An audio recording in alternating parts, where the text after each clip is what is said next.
అందుకే బైబిల్ వాక్యం చెప్తుంది, నశించిన దానిని వెతకి రక్షించినప్పుడు మనుషులు వారి లోకానికి వచ్చారు. మనకి క్రిస్మస్ యేసు గురించి చెప్పుకుని ఏం చెప్పుకున్నాం కదా, క్రిస్మస్ మెసేజ్ చెప్పే భాషనే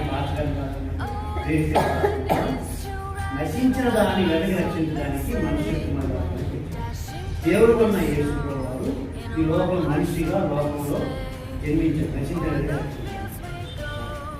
చంద్రమండలం మీద మొదలు కాలు పెట్టాడు అతను వ్యామోహం. ఆయన పేరు నీల్ ఆర్మ్స్ట్రాంగ్. చంద్రమండలం మీద మొట్టమొదటి కాలు పెట్టి అక్కడ కొన్ని గంటల నుండి మళ్ళీ వచ్చాడు. కిందకు వచ్చిన తర్వాత వీళ్ళందరూ అడిగారు, అసలు మీ అనుభూతి ఎలా ఉంది, ఏంటి, విగ్రహం కాలు పెట్టారు కదా, మొత్తం నిలొచ్చారు కదా అడిగినప్పుడు ఆయన ఏం చెప్పాడంటే, నేను చంద్రమండలం మీదకి వెళ్ళి కాలు పెట్టి వచ్చేదానికంటే సృష్టికర్త అయిన దేవుడు భూమి మీద జన్మించడం అంత గొప్ప అని చెప్పాడు.